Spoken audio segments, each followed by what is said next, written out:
Hello everybody and welcome to this video. My name is Marion and I do fashion DIYs and tutorials, things like that. So on this video I'm doing this wrap dress.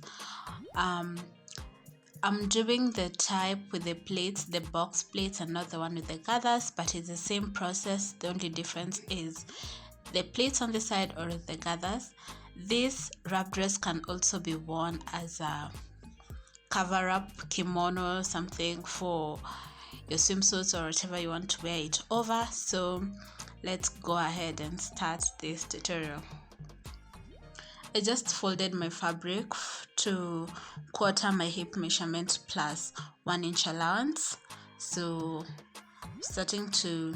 I marked 7 inches across the fabric for my half shoulder, then vertically down I went 9 inches for my armhole. Then at that point I went with my bust measurement, quarter bust plus 1 inch. So now I'm going down to 15 inches, which is my bodice or half body measurement, and then at that point across I'm going with my quarter waist measurement plus 1 inch sewing allowance. Then from the waistline I'm going down 9 inches for my hip line, and then crossing it out to quarter my hip measurement plus 1 inch sewing allowance. Then of course I'm measuring the whole length of my dress, so it depends with the pleats you want or the gathers or whatever fringe you're adding at the bottom. So for me I went with 29 inches, and the pleats I'm going to be adding for the fringe are going to be 4 inches. So it's a short dress.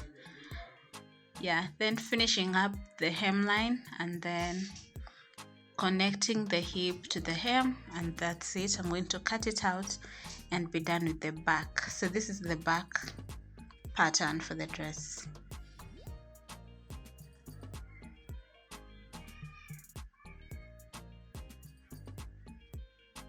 Okay, so now just finishing up with the neckline and shoulder, I'm going down 1.5 inches, then across 3 inches. I'm going to curve that to create my neckline for the back, and then I'm going to slant the shoulder by 1 inch and just cut that out.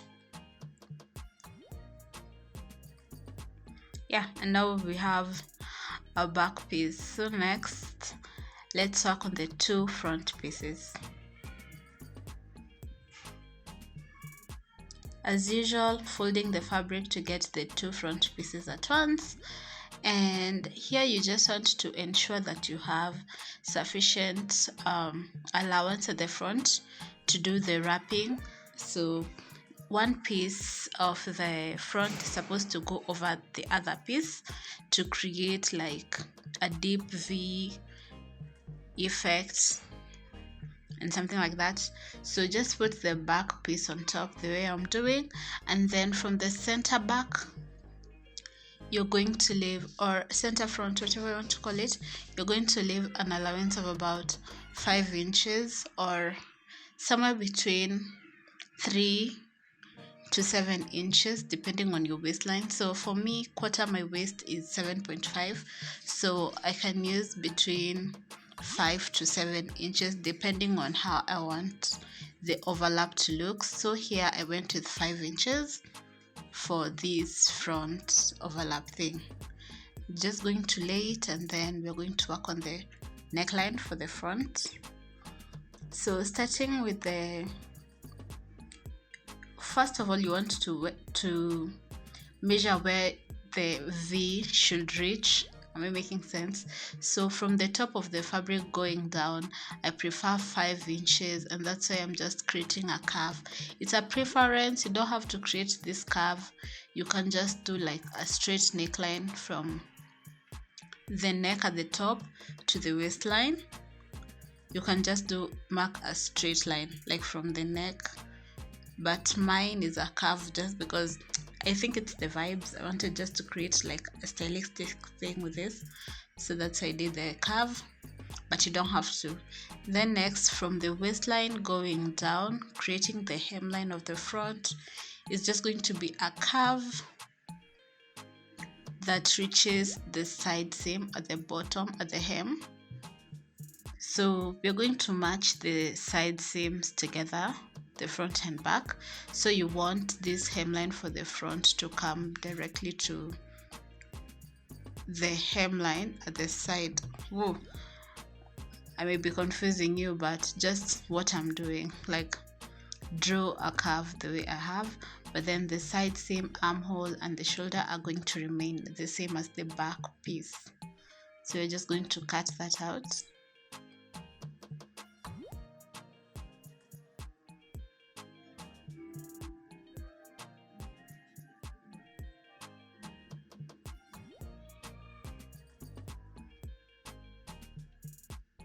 So for this dress, I'm going to have lining, so you'll need to cut lining for the back and front pieces as well. No need to have lining for the sleeves and the fringe, but if you want to add lining, you need lining. Cut the back and front pieces lining, but you don't have to have lining because it's like a sundress type of thing. Like for the hot weather, you don't necessarily need lining. So next you're going to do the sleeves, and it's long sleeves, so I'm just going to have long sleeves, regular long sleeves for this one. Just make sure that you have an allowance for your arm. You don't want the dress to be too tight around your arm, and that's it. Just a regular long sleeve. Folded it twice because I wanted to cut 2 of the sleeves at once. Okay.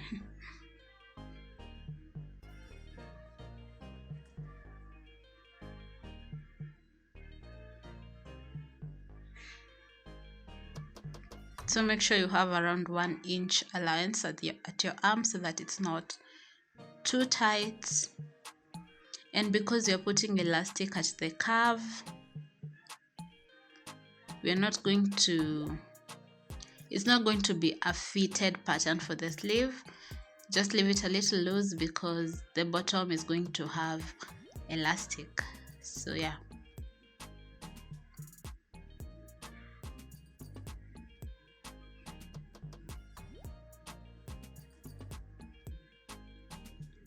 So next I'm cutting the pieces for the frill or the bottom pleats that you're putting at the hem of the dress, and I'm doing 6 pieces of these ones, which total is, okay, one is 45 inches by 9 inches. I'm going to fold it so that the total length of the pleat is going to be 4 inches.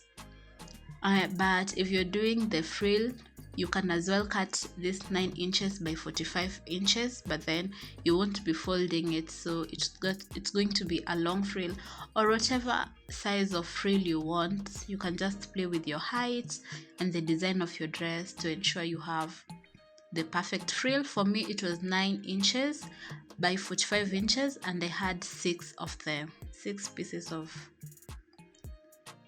45 inch by 9 inch to be able to get the amount of box pleats I wanted on the dress. So yeah, we have the pieces for the bottom frill, we have the sleeves, and then we have, of course, the back and front pieces. So this is all you need, but we are also going to add a few ties for the front piece, like the ones you're going to use to tie the dress, because it's a wrap dress. And if you're not using lining, you'll also need to cut some bias tape for the neckline to finish the neckline, or you don't have to cut a bias tape. You can just fold the neckline with a regular hair. It depends on you, on what you want. So for me, because I have lining, okay, so the pieces you can see I've already sewn as the ties that are going to be used to tie the wrap dress. So I have 2 thick ones and then 2 thinner ones that go in the inside. You're going to see that in a while, but for now we're connecting the shoulder seams. So right sides kissing for the front and back pieces, and then doing the shoulders. I'm going to do the same for the lining pieces as well.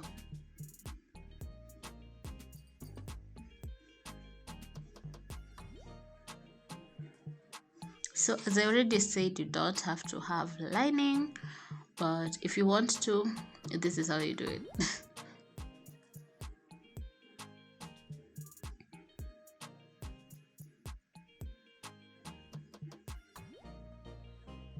Another thing, forgive my space, it looks messy because I guess it was messy. So just forgive it.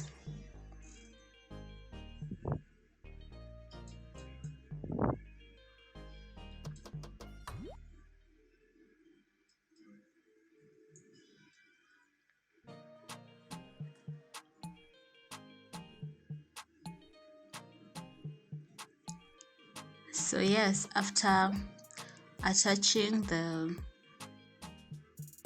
the shoulder seams, we are going to have the lining and the main fabric right sides kissing, and we are going to sew the neckline.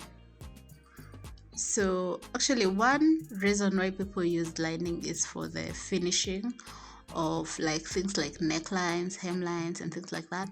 So if you want like more like a neat looking, I mean all of them are neat, but I don't know, yeah, some people just prefer finishing their raw edges with lining, and this is one method of doing that. So my right side of the main fabric and the lining are kissing, and I'm just sewing half an inch to 1/8 allowance around that for the whole neckline, like from one center front to the other.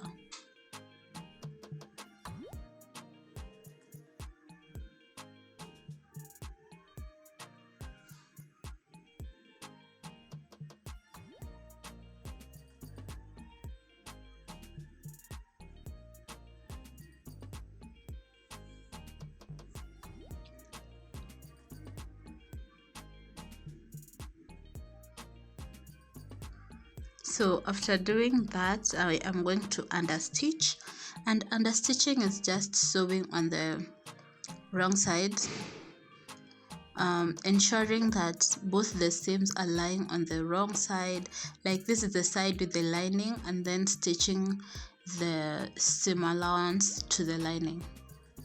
So this ensures that the fabric, the lining, doesn't move too much towards the right side. So this is how my neckline is looking, and you can see that curve I made for the neckline showing up and showing out. So now I just want to attach the sleeves, and I like starting at the cup of the sleeve. So I'm at the main fabric for the dress and the lining are together, so I'm just going to attach them together, and then I shall overlock the seam later.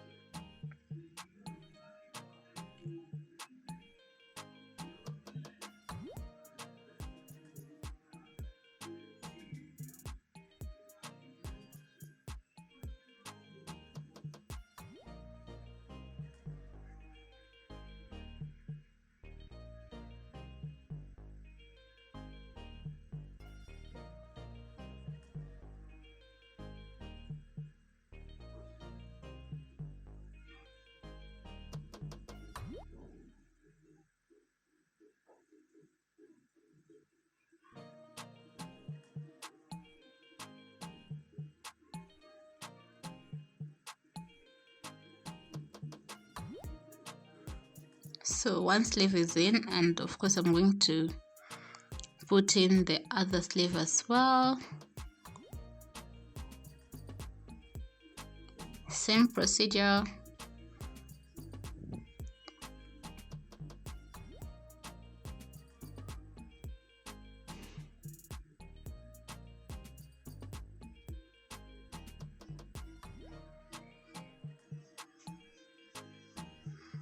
So once the sleeves are in, I'm attaching the ties for wrapping the dress. So as you can see, this is how you just attach them. On one side you put the thin strap at the center thingy, and then the corresponding back.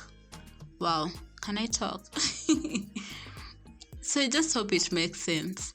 Like, for example, this is the right. I put the thicker straps on the side as well as on the center front. And then on this other side, I put on this center front, and then the other side, not the same side as the front. Just look at the video if you need to confirm.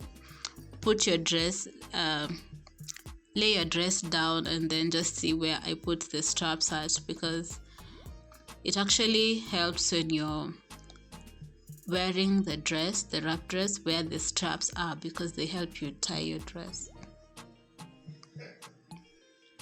And from there, I'm just going to sew the side seams from the sleeves all the way down to the hemline.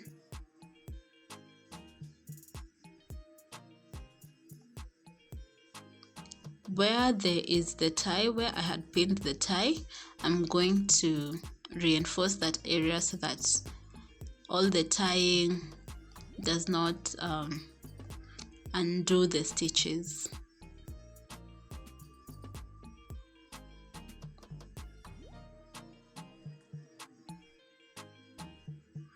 So if you do this, you'll notice that on one waist, like on one side of the dress, there won't be any ties, but on the other side you'll have both the thin one and the thicker one, but the thicker one will be on the outside and the thin one will be on the inside, because the thin one is what you're tying first before tying the thick one.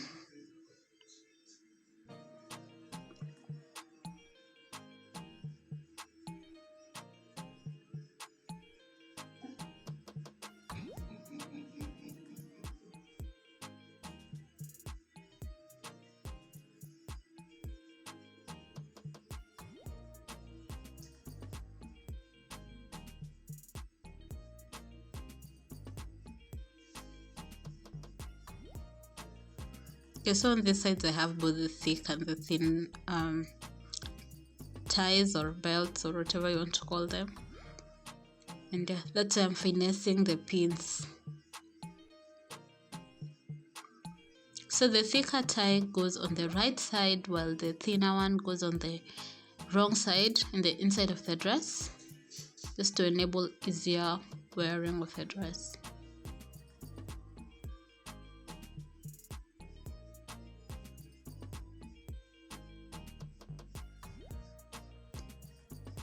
And that's it. So you see the thicker thing is on the outside and the thinner one is on the inside. And then on the other side we have the thick one at the center front, and on this other side we have the thin tie on the other center front. When it comes to this dress, I guess that's the part where I might have confused you, but just go back, rewind the video and see exactly how I laid the things to be sure. So now I'm taking these pieces, I've already connected them, the pieces for the fringe, for the box pleats that I'm going to put all around the hemline, and I'm just going to pin along the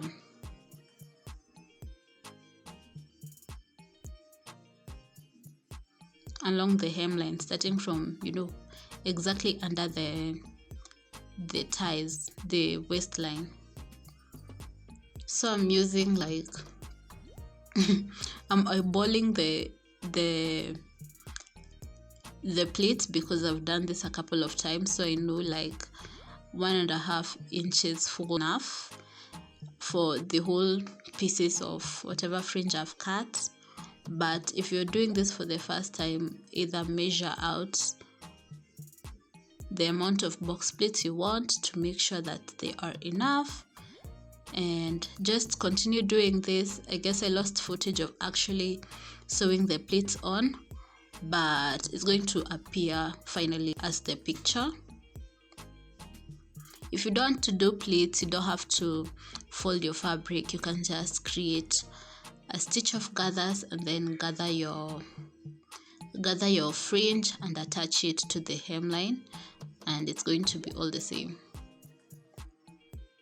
Also, you don't have to fold this fabric. You can just cut up 4 inches directly, hem it, and then attach it to the dress. But I like the look where it is folded. I guess it just looks better to me, so that's why I fold. But you don't have to fold your fringe for the box pleats. And I guess after attaching this, your dress is done. So yeah, you don't have to do the pleats, but yeah, you can do either pleats or gathers, and it's going to look nice, and you can therefore go and wear it or sell it or gift it or whatever you want to do. Also, I've seen this this dress in different colors, and it looks good. So please try it and tag me on Insta. Yeah, these days I'm really active on Instagram, so please follow me and tag me and I'll be really appreciative. So anyway, yeah, I hope you try out this dress. As I said, you don't have to put lining and you don't have to fold this fringe at the bottom, especially when you're doing gathers for the fringe. Also, you can do any length of fringe or pleats or whatever that you want. So yeah, go forth and try out this dress. I'm really curious to see if anybody tries it.